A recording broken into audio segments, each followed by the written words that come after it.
የበረሃው ምስጢር የአባቶቻችን የገዳማውያን እንዲሁም የእናቶቻችን የገዳማውያን እውነተኛ ታሪክ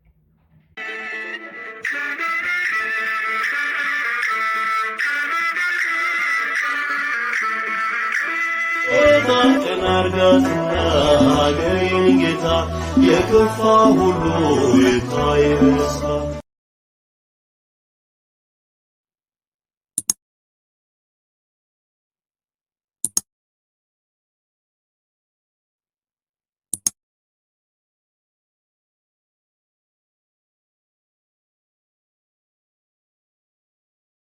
አሜን።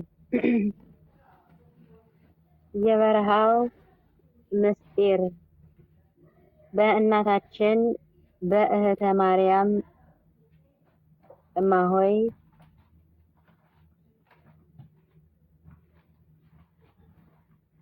የአባቶቻችን የገዳማውያን እንዲሁም የእናቶቻችን የገዳማውያን እውነተኛ ታሪክ የበረሃው ምስጢር ከትናንቱ የቀጠለ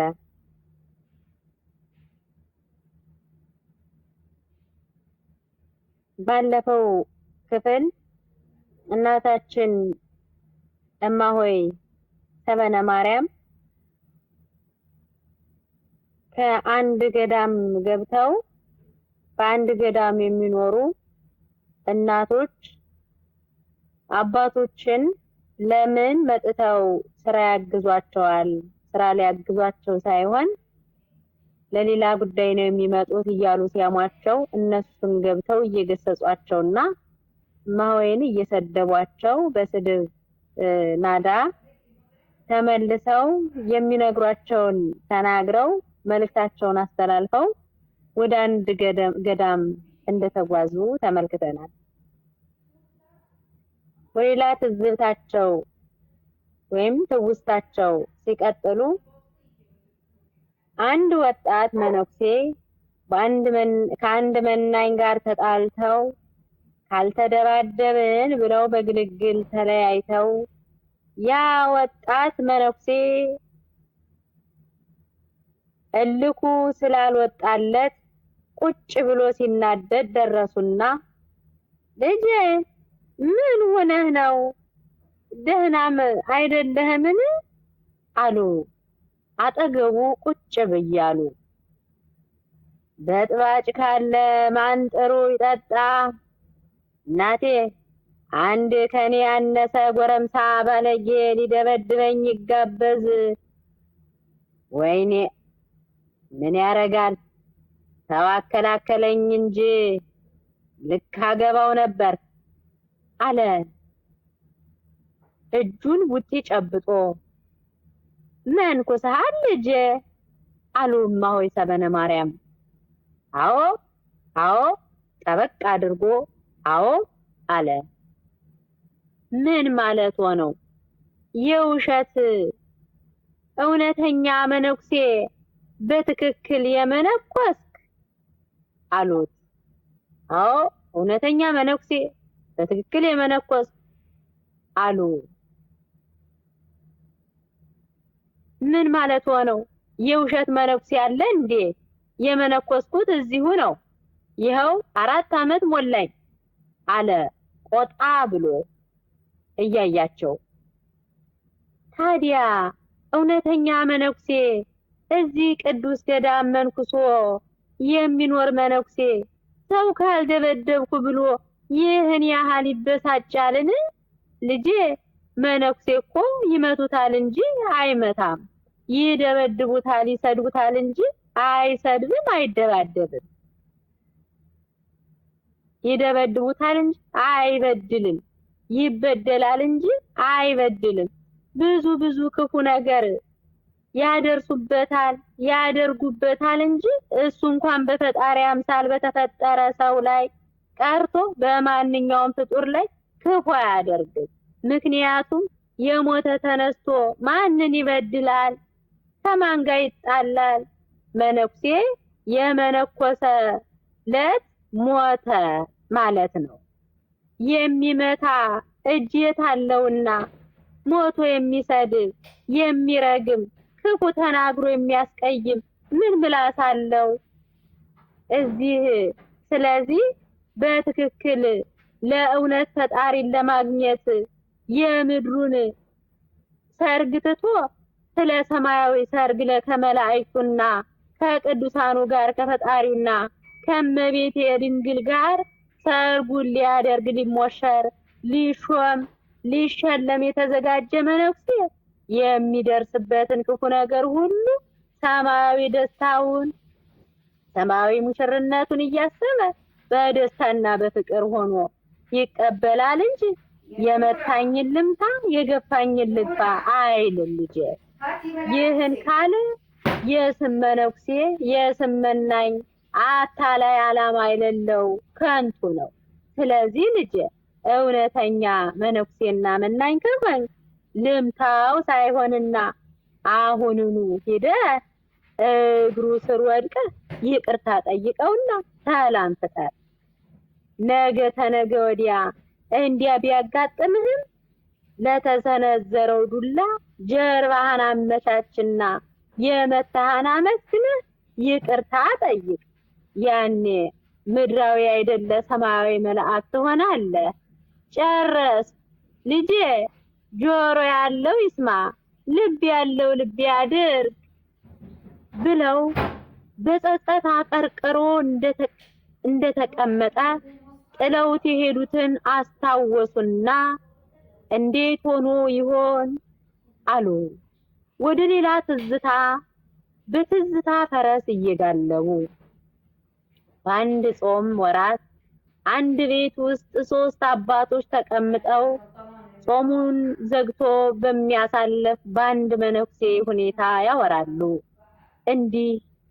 እንግዲህ ከሱ ጋር ያ ከሰማይ ሊወርድ የመጣው እሳት ይመለሳል አሉ እየሳቁ። ምን እሱ ብቻ ወርቅም ይዘንብልናል እንጂ የሱ ጸሎት ሌሊቱን ቀን ሳያረገው ይቀራል አሉ ሌላው። አንተ ደግሞ ይኸው ሰላም ውለን ማደራችን በሱ ጸሎት አይደል?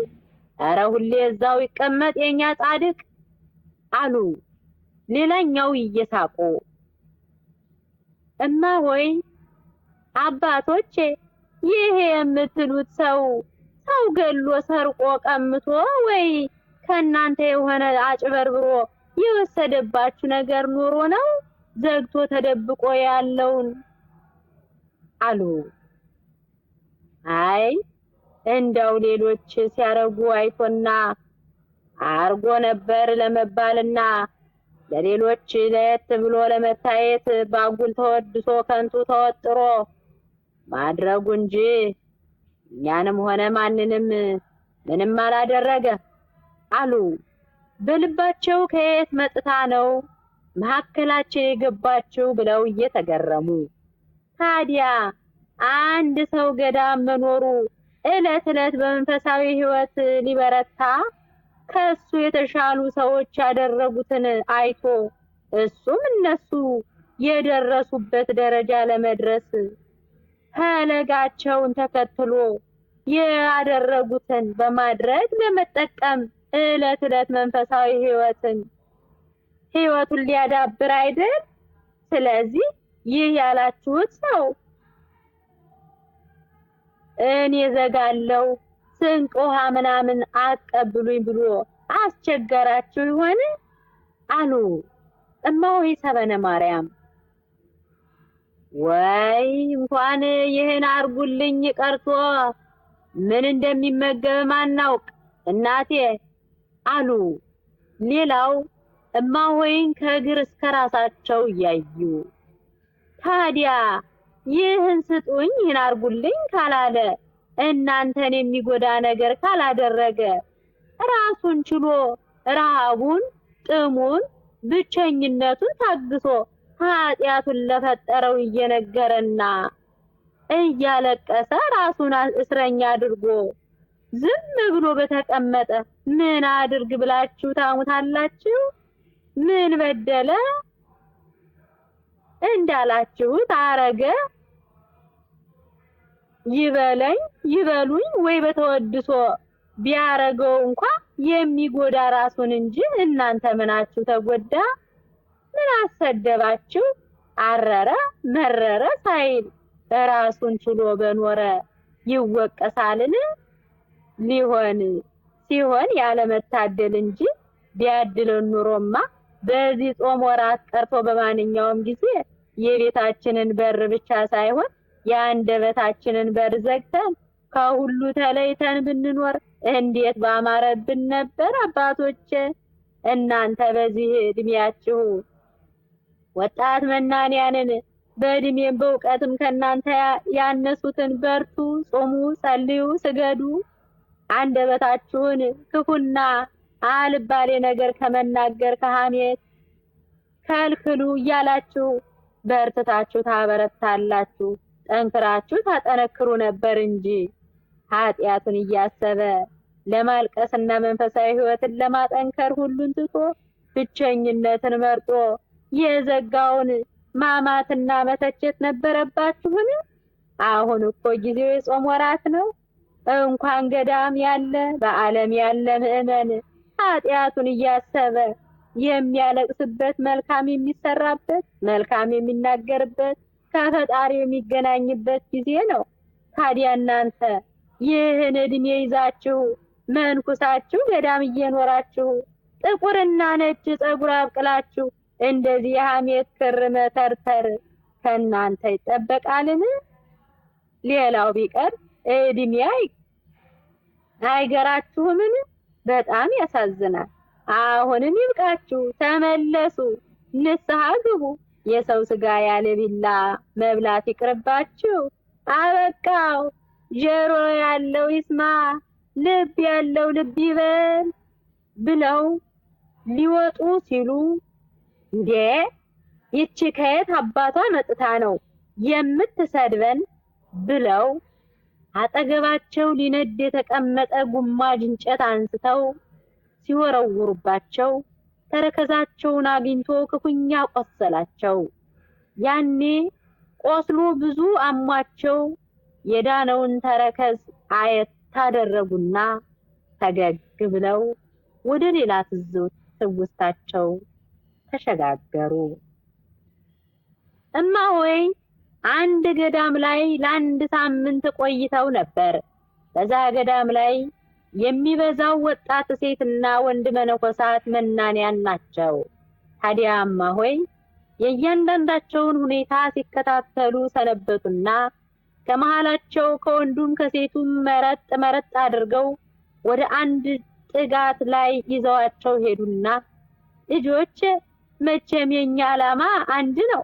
መነኩሴና መናኝ ሁሉን ትቶ ለፈጣሪው እሱ ባዘዘው ጎዳና የሚመራ ነው። ስለሆነም ይሄው ከሞላ ጎደል እሱን እየተከተልነው ነው። ታዲያ ልጆች ምንኩስናና ምነና ከባድ ቀንበር ነው። እንዲህ እንደዋዛ በቸልተኝነት የምንኖረው አይደለምና እንዲያው አንዳንድ ነገር ብንመካከር ብዬ ነው። ልጆች የምንኩስና ሕይወት በተለይ በወጣትነት ዘመን ብዙ ፈተና አለው። ታዲያ ያንን ፈተና በድል ለመወጣት የመጀመሪያውና ዋናው ነገር ራስን መጣል፣ መጎሳቆል፣ አዳፋ ጎዳፋ መልበስ፣ ሳያረጁ አጎንብሶ መሄድ፣ መራብ፣ መጠማት፣ አብዝቶ መስገድ፣ ከዛ ጠቆራ ብሎ ሰውነትን አለመንከባከብ፣ ሰውነትን አለማየት፣ ስጋን የሚያለመልም ነገር ያለመመገብ፣ ጠዋት ማታ ያለመታጠብ፣ ያለመቀባባት፣ ሆድ እስኪሞላ ጠግቦ አለመመገብ፣ አለመጠጣት፣ ይህም ያም አማረኝ ብሎ ምግብ ያለመለዋወጥ የመሳሰለው ነው። ልጆች አንድ ምዕመን በረሃ ላሉ አባቶች ዳቦ ይዞ ሄዶ ለምኖ ብሉልኝ አላቸው። ፈቃዱን ለመፈጸም ብለው ጥቂት ቀምሰው ጠገብን አሉ። እሱ ግን እግራቸው ወድቆ አባቶቼ ይህ ሁሉ በረሃ ተንገላትቼ ያመጣሁትን ለእናንተ ለማብላት ነውና ይህችን ጨርሳችሁ ብሉልኝ ብሎ እያለቀሰ ለመናቸው። እነሱም እሺ ብለው ጨርሰው በሉና ሁለተኛ እንዳይደግመው መክረው ሸኙት። ያ ምእመን ለካ መነኮሳት ፍላጎታቸውን ገዝተው ሆዳቸውን አስረው መራብ መጠማትን ፈልገው እንጂ መመገብ ቢፈልጉ ይመገባሉ ብሎ እየተገረመ ሄደ። ልጆቼ እኛም ያ ምእመን እንዳለውና አባቶች እንዳደረጉት ጥቂት ተመግበን መተው እንጂ ሆዳችንን አስፍተን ጠግበን መመገብ የለብንም። ሆድ ከሞላ ስጋ ከለመለመች ብዙ መንፈሳዊ ስራችን ይቀዘቅዛል፣ ጨርሶም ይጠፋል። ሌላው ሰውነታችንን መንከባከብና ልብስ በአይነት መቀየር ከዓላማ ያዘናጋል፣ ጨርሶም ከዓላማ ያርቃል። አንድ አባት ቡትቱ